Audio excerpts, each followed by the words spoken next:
رضي الله عنه أن النبي صلى الله عليه وسلم قال من كان يؤمن بالله واليوم الآخر فليحسن إلى جاره ومن كان يؤمن بالله واليوم الآخر فليكرم ضيفه ومن كان يؤمن بالله واليوم الآخر فليقل خيرا أو ليصمت رواه مسلم.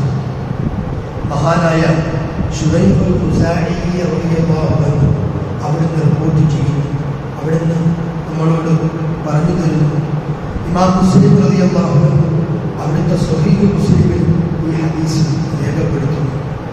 മഹാനുഭാവൻ പറയുകയാണ്, ഖുസാഇ റളിയല്ലാഹു അൻഹു പറയുകയാണ്, നബി സല്ലല്ലാഹു അലൈഹി വസല്ലം തങ്ങൾ തീർച്ചയായും നബി സല്ലല്ലാഹു അലൈഹി വസല്ലം തങ്ങൾ പറഞ്ഞു, മൻ കാന യുമിനു ബില്ലാഹി വൽ യൗമിൽ ആഖിർ, അല്ലാഹുവിനെ കൊണ്ടും അന്ത്യദിനത്തെ കൊണ്ടും നിങ്ങൾ യഥാവിധി വിശ്വസിക്കുന്നവരാണെങ്കിൽ നിങ്ങൾക്കൊരു റബ്ബുണ്ട്, ആ റബ്ബ് നിങ്ങളെ കാണുന്നുണ്ട്, നിങ്ങളെ നിയന്ത്രിക്കുന്നത് അവനാണ് എന്ന ശരിയായ വിശ്വാസം നിങ്ങൾക്കുണ്ടെങ്കിൽ, അതേപോലെ വൽ യൗമിൽ ആഖിർ, അന്ത്യദിനത്തിൽ നിങ്ങളെയൊക്കെ കബറിൽ നിന്ന് പുനഃജീവിപ്പിച്ച് കൊണ്ടുപോയി അവൻ്റെ മുന്നിൽ നിർത്തും, അവൻ ചോദിക്കും, അവൻ നിങ്ങളുടെ മുന്നിൽ കണക്ക് വെക്കും, നിങ്ങളെ നാക്ക് സംസാരിച്ചതും കൈ പ്രവർത്തിച്ചതും കണ്ണ് കണ്ടതും കേട്ടതും എല്ലാം അവൻ നിങ്ങളോട് ചോദിക്കും എന്ന് നിങ്ങൾക്ക് ആർക്കെങ്കിലും വിശ്വാസം ഉണ്ടെങ്കിൽ താക്കീതിൻ്റെ വർത്തമാനമാണ്, വെറൊരു വർത്തമാനമല്ല, ഒരു താക്കീതിൻ്റെ വർത്തമാനമാണ്.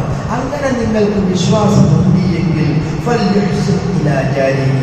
നിങ്ങളുടെ അയൽക്കാരോട്, വീടിൻ്റെ അപ്പുറത്തും ഇപ്പുറത്തുമൊക്കെയുള്ള ആളുകളുണ്ടല്ലോ, എൻ്റെ വീടിൻ്റെ അപ്പുറത്ത് താമസിക്കുന്നവൻ, ഇപ്പുറത്ത് താമസിക്കുന്നവൻ, മുൻഭാഗത്ത് താമസിക്കുന്നവൻ, ബാക്കിൽ താമസിക്കുന്നവൻ, അതിൽ ഹിന്ദുവുണ്ട്, മുസ്ലിമുണ്ട്, മതമുള്ളവരുണ്ട്, മതമില്ലാത്തവരുണ്ട്, ക്രിസ്ത്യാനിയുണ്ട്, എല്ലാവരും ഉണ്ട്.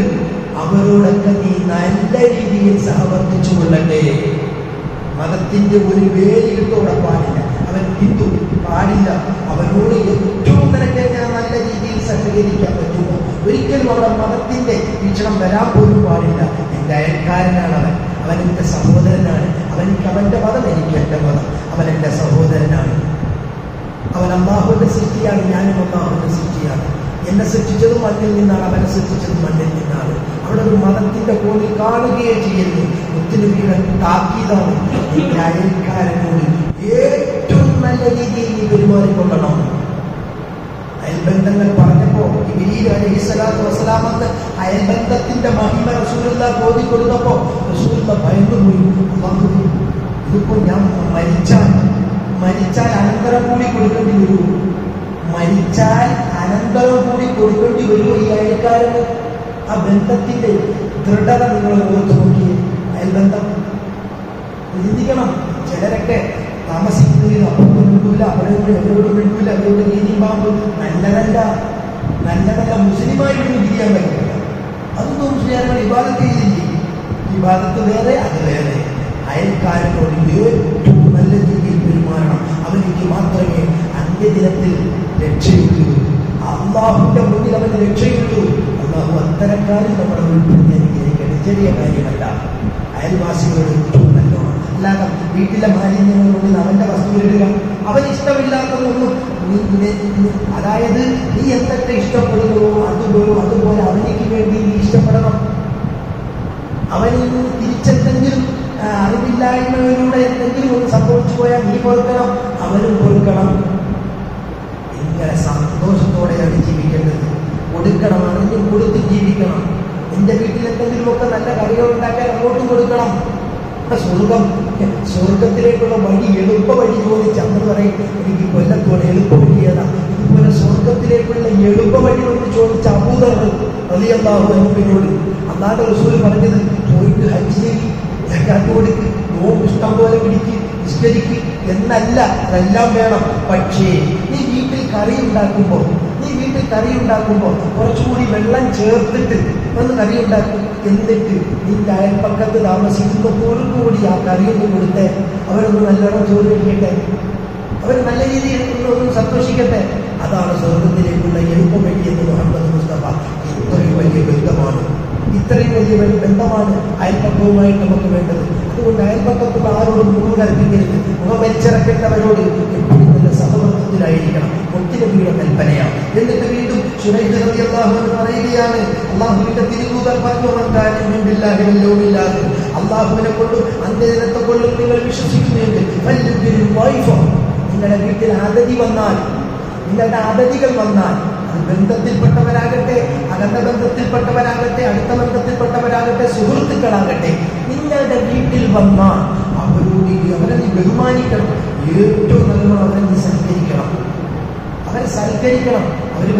അവർ വന്ന് നിന്റെ വീട്ടിൽ താമസിക്കുന്ന 3 ദിവസം അവരെ ജോലിക്കാരനെ പോലെ അവരുടെ മുന്നിൽ നിൽക്കണം.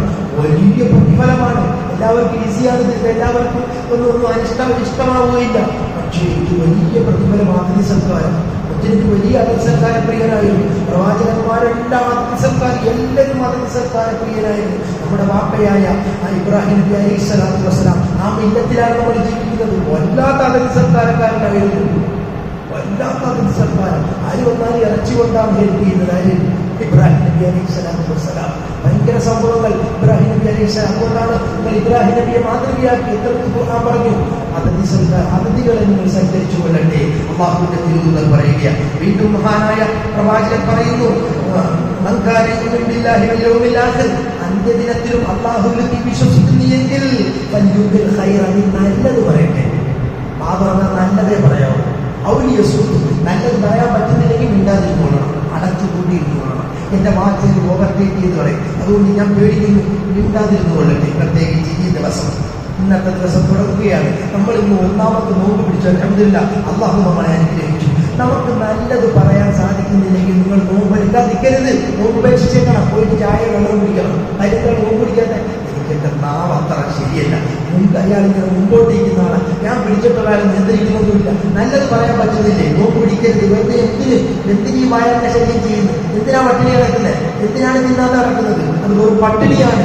അല്ലാഹുവിന്റെ തിരുദൂതൻ പറയുക. അതുകൊണ്ട് നോമ്പുകാരൻ സൂക്ഷിക്കേണ്ട ഏറ്റവും വലിയൊരു കാര്യം, ഏറ്റവും നമ്പർ 1 നാക്കിനെയാണ്. മിണ്ടാതിരുന്നോളട്ടെ. നല്ലത് പറയാൻ പറ്റും, നല്ലത് പറയാം. പക്ഷെ അത് പറയാൻ പറ്റുന്നില്ലെങ്കിൽ മിണ്ടാതിരുന്നു കൊള്ളട്ടെ എന്ന് മുഹമ്മദ് മുസ്തഫ സല്ലല്ലാഹു അലൈഹി വസല്ലം തങ്ങൾ അവർ നമുക്ക് പഠിപ്പിച്ചു തരികയാണ്.